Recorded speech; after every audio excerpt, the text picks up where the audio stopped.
Hello and welcome to the 30th episode of my podcast Historians in Conversation, which is hosted by the University of Lodz in Poland.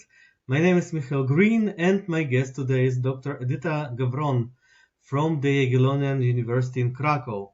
Edyta is a researcher of Jewish studies. She's interested in recent Jewish history, and she's also very active in various non-governmental organizations pertaining to Jewish life in Poland and also internationally.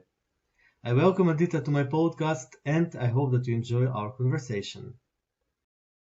Hello, Edyta. I'm very glad to have you here in my podcast. I'm glad that you agreed to talk to me, and I'm looking forward to our conversation. Hello, Michael. It's a pleasure to talk to you. Yeah, it's been quite some time that we know each other. I think that it is from 2017 that we had some sort of contact and we had the opportunity to collaborate together on several occasions. And I'm really interested in your work as historian who's working on, rather contemporary history in comparison to me, who is historian of early modern period. And I want to know more about your background. Could you tell about your family, about where did you grow up? Yes, I'm happy to talk about it as it definitely shaped who I am today. I was born in the small town in the middle of Poland, between Warsaw and Krakow. Its town name is Włoszczowa, and this town used to be a shtetl before the Second World War, and it remains to some extent a town which has some elements of this pre-war small town that reflects on the past, and that are some reminders of the past. So that was my childhood time, but I quite early left the town and then pursued my education at the high school in Kielce, and then moved to the university in Krakow. So there are several locations involved in my early years. Well, first, perhaps we could talk a little bit about your early childhood and this little town that you mentioned. Can you tell a little bit about your family? So my family lived in the town for years, and it's a mixed family embracing different parts of the society and ethnic background. And I think they've been in town at least since the early 19th century, but I'm still tracking the records to find out, exactly where my family came from, because I know where it's dispersed right now, but it's still looking back what is needed. And I grew up in the town that had some, unanswered questions, and that involved also my family. My grandparents and my parents didn't talk much about the past. There were some questions that were never answered about what happened to the family members during the Second World War, during the communist time. So this was the time that, the past was a little bit unknown, other than what you could see in the town that was remembered, that was commemorated, and it was basically the martyrdom of the local people, but not much about the Jewish history, the Jewish past, and that was uncovered or discovered later. So then the obvious question is, when you mention mixed background, you mean mixed Poles and Jews? Yes. Okay. I think that for our listeners it would be good to clarify this point. So the town was shtetl, and your family lived, both parts, the Jewish and the Polish, lived in the town for quite some time. I think that's pretty interesting, because I have not yet met people who whose Jewish roots are obvious in the same place and who are actually still there. I think in Lodz we have some people who were there for quite some time. And what did your parents do? Was it a family that was into studying, learning, or it was more of a standard Polish People's Republic family with parents working in some sort of state enterprises? My parents were not intellectuals, not academics, and in their professional life. However, I think it was my father who was mostly interested in history, and he inspired some of my readings and some of the discussions I had, and my early research on the local history was definitely supported by him. He introduced me to some people and some texts. So I think in his aspirations, he wanted to do more work with intellectual capacities he had. But, like any other families in especially small towns, my parents were basically focused on making a living and having their professional careers in the companies that provided. So my mom worked at the local rail transportation company, and my father was first running the trade company, then managing the local cinema. Oh, that's quite an interesting job. Yes, it is, and quite sentimental period. I wonder how was it for a girl growing up in a mixed family to live in I don't know exactly your age, but I assume that you were a child in the 1970s and 1980s. How was it at the time? Because it was after the purchase of 1968, and I wonder if in that period you felt something, or it was something that was more on the level of the government and was not visible anymore. Well, I was born after all these events of the 60s, but I grew up in the late 70s. That was the time, definitely of some, I would say, hibernation of any Jewish life also in the big cities, but also hibernation of any discussions about what happened in the 1960s. And only much later, when I was in my teen years, I started, to understand what happened and read a little bit about it. But also, I had the first conversations with my school history teacher. And I didn't fully embrace the fact that he was also the leader of the Communist Party. That realization came later. But in fact, reflecting on this time, I know that he was the one who had the knowledge about my family history. Also, I learned later that he might have been involved in some repercussions of my father, who was not allowed to study, to enter into the university. But because he was Jewish. I don't know what was the reason. I do not know the circumstances, but he definitely was stopped from his pursuing or following his dream to study at the university in Warsaw.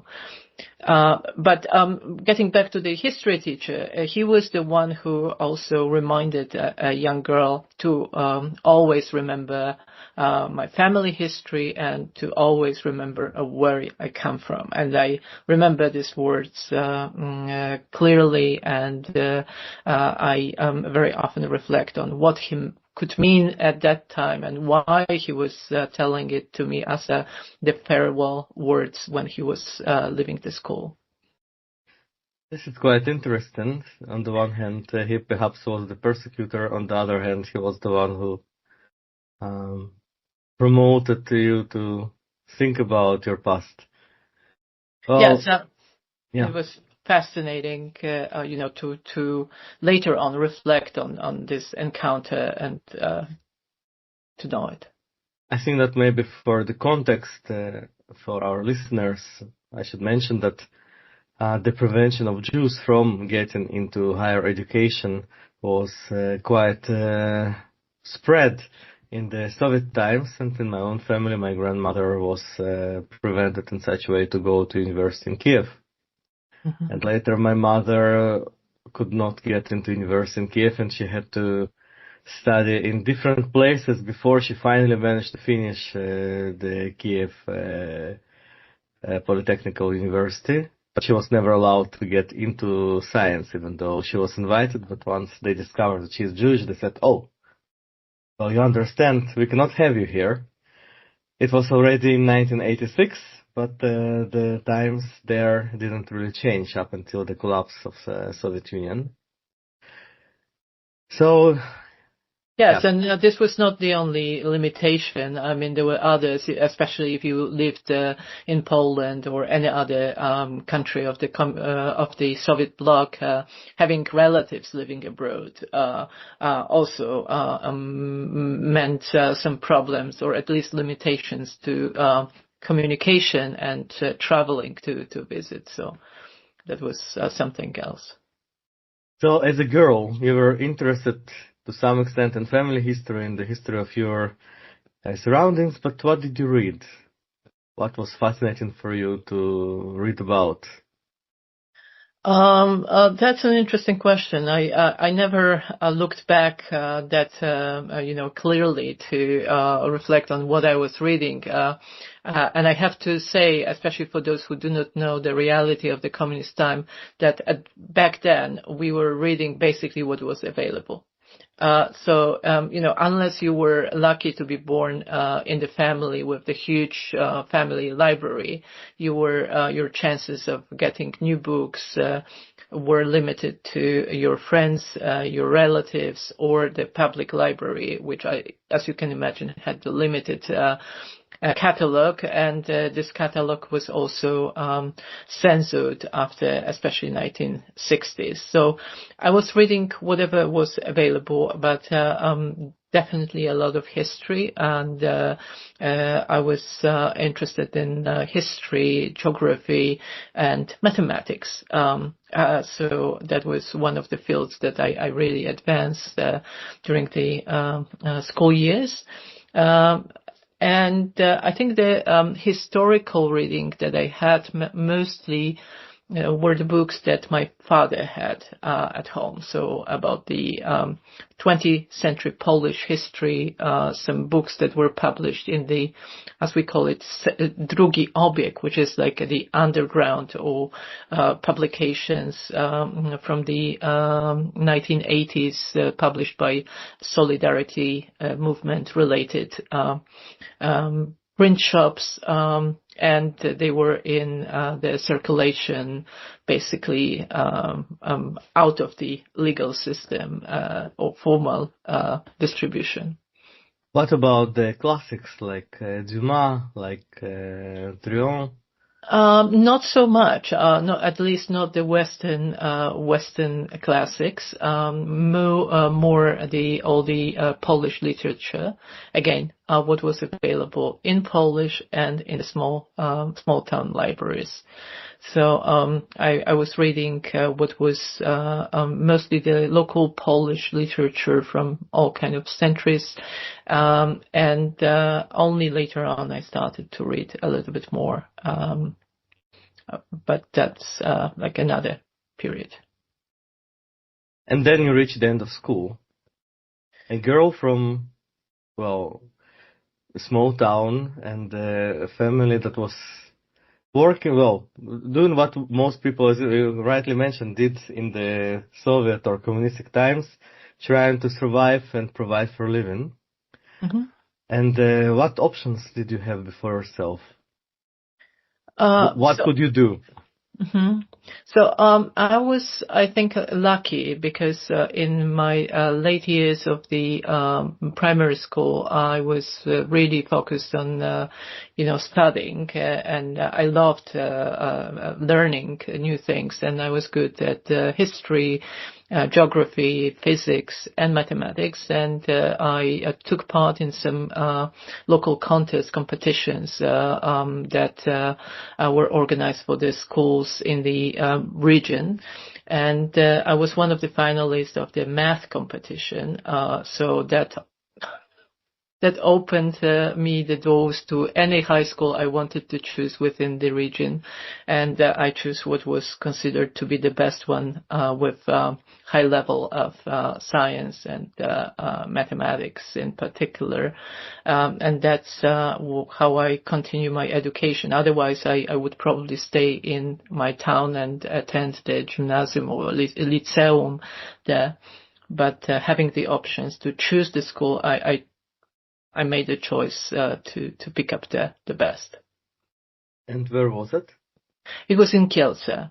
So this was part of the region, and that's what I picked up. And it was the fourth lyceum, the czwarte lyceum in Kielce, and it was named after Hanka Sawicka.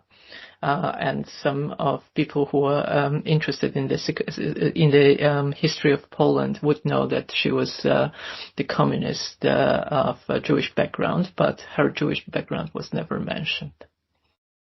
I just wonder if you were aware as a pupil in Kielce about the history of it, and that it was the place of the last known to the day blood libel. Or it was something that was not discussed at all? No. No, I was studying at this high school at the end of the 80s, and the history of the pogrom was nothing that would be discussed publicly, not at school. So nothing that was introduced, and I learned about it only later on. So this was a strange time. And then you finished high school, and what then? I finished the high school. I dreamt about some academic career, not exactly academic career, but to pursue some career in the disciplines that were not necessarily related to the profile of my studying, which is math and physics. But I was interested in history all the time, so I decided to study the history of art at first. It was not very successful, and then I focused on history. And where did you study?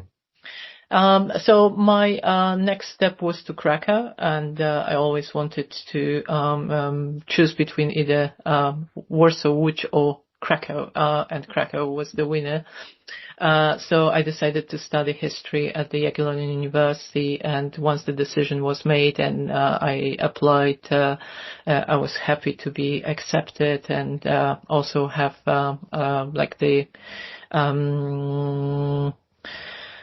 very good beginning of my studies, because those who were high on the list of the accepted students were immediately introduced to some student circles, and were supported by joining some pre-studies programs. So I was happy to be part of it.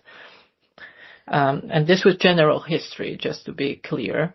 So at the Faculty of History, back then, there was no Institute of Jewish Studies that would provide a program in what is now considered Jewish Studies. But soon after studying at the Faculty of History, Institute of History, I joined the classes available at the center that was established in the 80s at the Jagiellonian University, and this was the center focusing on studies on Jewish history. I think this is interesting that already in the 80s there were such centers, and I know that in cinema in Polish cinema, the Jewish motives began to appear in the 1980s, I think around 1984 and 1985. Still during the, what was it Communist called? time. Yeah, the communist time, but also this period where everything was banned and forbidden. It was already after the martial law. It was after martial, because I think Yeah. martial law continued up to 1988. Yes, Martial, like yeah, the that's extended periods. But I think in the context of Krakow, the changes started in like 1985, 86, and 1986 was exactly the year when the first Center for Studies on the History and Culture of Polish Jews was established within the Faculty of History. It was, I think, a very pioneering institution at that time, established by the back then rector of Jagiellonian University, Professor Gierowski, with the support of his colleagues from abroad, from United States, Great Britain, and Israel. So this was one of the important events, but also, mentioning some changes, I have to list some other events, like the discussion that was carried at Tygodnik Powszechny Catholic Weekly in 1987, initiated by the article by one of the professors of Jagiellonian University, Jan Błoński. The discussion was triggered by the article titled "Poor Poles Look at the Ghetto." And it was a very wide, very vivid, and very difficult discussion about the Holocaust time and the relations between Jews and Christians, Poles and Jews, however you name it, during the Second World War and afterwards. So this was definitely one of the processes that shaped the discussion back then.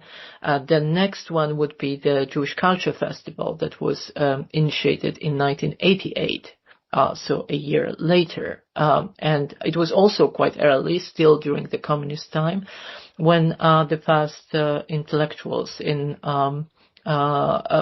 initiated the public discussion about the past, the present, what it means, what was important in the Jewish culture that was not so visible in the communist Poland. So you did your bachelor's. Well, back then it was a mixed bachelor-master program. Mm-hmm. And then what? And then what? That's a good question. I definitely because that's I think the question that most people ask themselves at the end of the study. Mm-hmm. What's now? Mm-hmm. Exactly. And I asked myself the same question. And of course, this was the difficult time to make the decision. I graduated writing my thesis about Surprise, my hometown. I wrote about the Jewish history of my hometown, which was appreciated and later published as a book. So this gave me some push to pursue my academic career, and my supervisor, Professor Andrzej Chwalba, encouraged me to apply for the doctoral studies, and I was successful and started my PhD program. Without scholarship, that was quite difficult because I had to combine it with some work to make a living. But nevertheless, I continued and I succeeded. And at the last year... Krakow. In Krakow, yes, at the Jagiellonian University. And at the last year of my PhD studies, I was offered to take the position as the assistant at the back then at the Department of Jewish Studies. And since then, you have been working in Krakow and working at the center. And I wonder if at no point you actually thought about living, growing. Growing in the sense of living in academic sense. In academic sense, mm-hmm. Because change in academic places can sometimes contribute additional ideas to your thinking, to your vision. Or yes, was it something that you actually consciously chose to remain in Krakow and develop the place where you were at, rather than live in it and go for your own ambition? Krakow became definitely the base for me, and even staying at the Jagiellonian University and within the same unit that changed from the department to the Institute of Jewish Studies, I continued being curious and travel and interact with international academic society. My postdoc was in Jerusalem. I spent some time at Yad Vashem, also conducting the research there. I spent some time in the United States within various institutions. So it was not that I stayed in Krakow and didn't move around and didn't grow. Quite the opposite. Krakow was always and is always the base, but I'm quite active within the international academic society. However, I'm full-time at the university in Krakow. And besides the university, you also are part of many other things. And perhaps you could tell a little bit about that.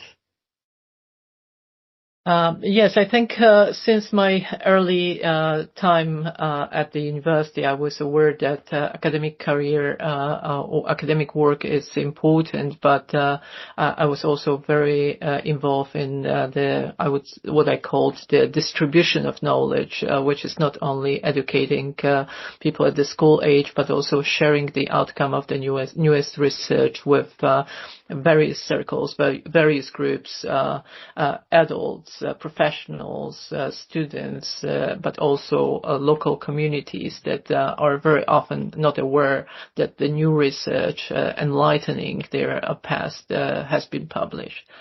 And I'm a curator. I was involved in several museums and exhibitions. So this gives me also the practical perspective, how the knowledge that we produce, in a sense, at the university is applied to some other institutions, and how it can be promoted, how it can be distributed to the society. And made accessible to the people. And I'm also quite involved in some other projects that involves international educational and scientific cooperation with universities in the United States, but also the European dimension is important as well. Very active within the Erasmus program, coordinating the exchange of the students and professionals, as well as recently, for the period of more than 10 years, actively involved in the European project that was recently turned into the permanent institution, which is the European Holocaust Research Infrastructure. Of which the center where I'm affiliated with here in Lodz, the Philip Friedman Center for Jewish Studies, is also affiliated. Yes, and I'm happy to be on the advisory board of this institution right now. So that's my pleasure of continuing the work.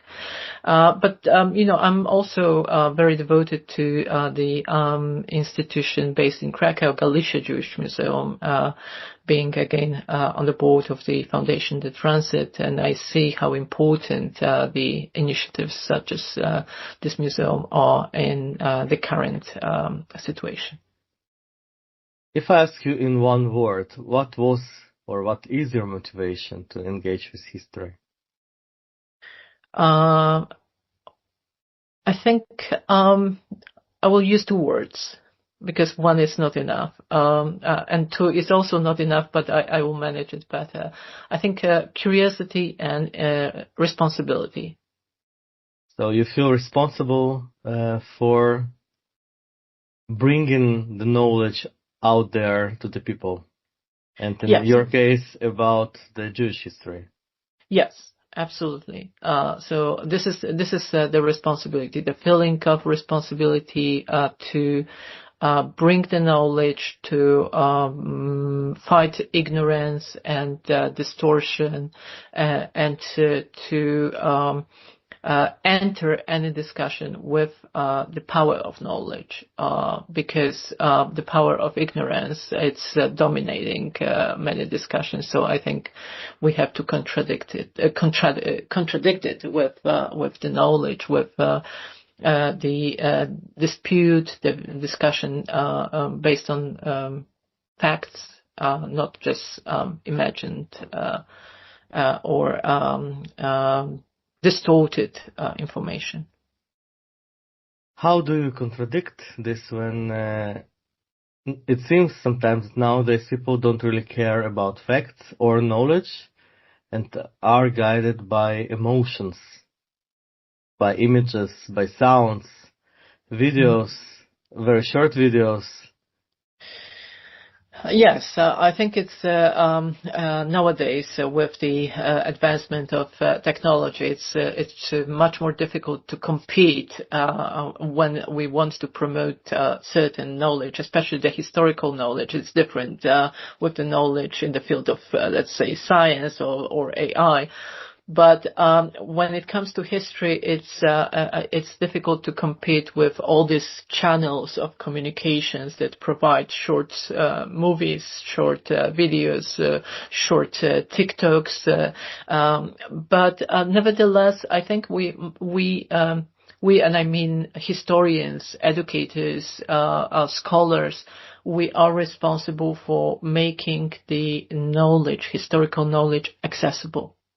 I mean, we cannot stay in the bubble and talk about the history only for ourselves, but we need to make it accessible. That means probably make it a little bit simpler and in the form that is understood and accessible to the audiences. If it includes podcasts like yours, or short video, or making short movies about the history, then it's important. Organizing the good, well-prepared exhibitions is important. We have to talk about these issues. For example, I know that attracting people who are not into the field of history, attracting them with the Jewish history might be difficult right now. But once you start talking about the Jewish history through the lenses of, let's say, Jewish museums, it's different. And that's one of my latest courses. It's on the Jewish museums and Holocaust museums worldwide. And to my surprise, it's quite popular, not only among the students of history and Jewish studies students, but it's offered to the general publicity of the Jagiellonian University and the cooperating institutions. So it's accessible.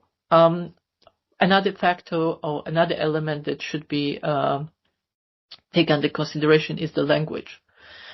Because if we are talking about my field, Polish Jewish history, if you talk only in Polish, if you teach only in Polish, then you reach to the limited audience. If you talk about it in English, in German, in French, in other languages, you make it more accessible to wider audiences. And that's what we also need, international publicity.